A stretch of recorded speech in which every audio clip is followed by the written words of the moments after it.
Welcome to Royal Portrush Golf Club. My name is Erik. I'm here with Roger Anderson, scholar and author of a new book all about the history of Royal Portrush.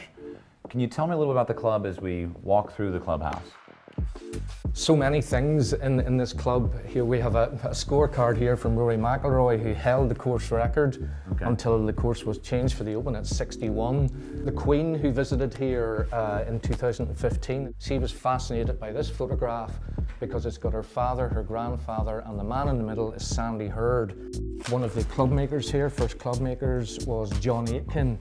And this ball in the middle here is an old gutta percha ball, and he named it after his daughter. He called it a Portrush Lily because his daughter was called Lily. And that ball was actually found in the locker of a member at the bottom of the locker, and that ball traces back to 1895. Wouldn't like to be trying to hit it now. No, that would shatter like one of those trick shots. There's so much memorabilia in this club. I mean, this is the portrait of the famous Harry Chaplin Colt, who designed the course, who everybody talks about. Is, you know, probably the foremost golf course architect in the world, and this is his preeminent work.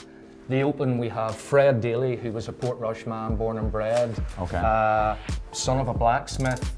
We have Darren Clark, who obviously won in 2011, who is a Portrush resident. When Darren actually won in 2011, there's a poster that is kept at Prestwick where the very first Open was played in 1860. And all the Open champions sign it, and it gets flown in from Prestwick to the Open, signed on the Sunday, and goes back there. And when Darren won in 2011 and they brought it in front of him, he made sure he found Fred Daly's name, and that's where he put his name underneath Fred Daly's. And obviously I spoke to you about George L. Bailey and the first ever competition. This trophy disappeared from Royal Portrush and ended up in Italy until the 70s, 1970s. An Irish golfer walked into the bar, was having a drink and went, "That belongs to Royal Portrush." Mr. Ron Corona gets on the phone to Royal Portrush and goes, "We think we've got your trophy." How it got to Italy, maybe George L. Bailey took it there himself. They don't know, nobody knows, but it's back where it belongs, here in Portrush. This board here is really just a list of the major championships, major with a small m, that have been staged at Portrush. Obviously the real star of this is not even the names of the players or the Rorys or whatever, it's the course. Sure. You know, it's a bucket list course, people want to play it, it's a stunning golf course. Yeah. You've got Calamity Corner, which is an amazing par 3, which will be amazing and extremely tough again, this time round 238 yards from the back tee. Possibly end up prevailing win in your face. You could be hitting, you know, a 5-iron these guys one day and a 3-wood the next. But maybe the iconic hole would be this one, the 5th. 5, yeah. Just sitting on the edge, the beach below.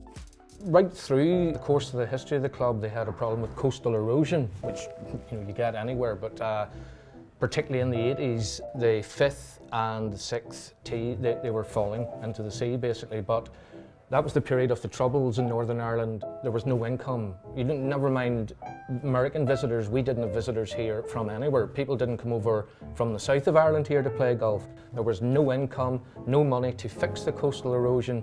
The club had to do all sorts of different things, cheap overseas membership, also to raise enough money to basically save that iconic hole. People say, oh, Portrush is back on the Open rota. I always say, we were never off the Open rota. There was never a case where the R&A said, oh, Portrush is off it.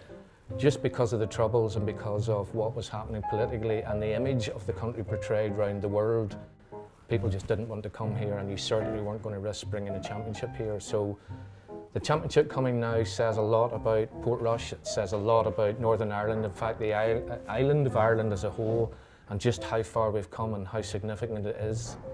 So, looking at this photo, seeing the 5th hole that was at one time in jeopardy, visiting Northern Ireland that at one time was in jeopardy as a whole country, how do you as a historian or an author look at the future of Portrush, Royal Portrush, and Northern Ireland as a golf community returning to the Rota for the Open Championship? Well, I think the Open coming back is a massive statement. It's going to be broadcast to a massive global audience.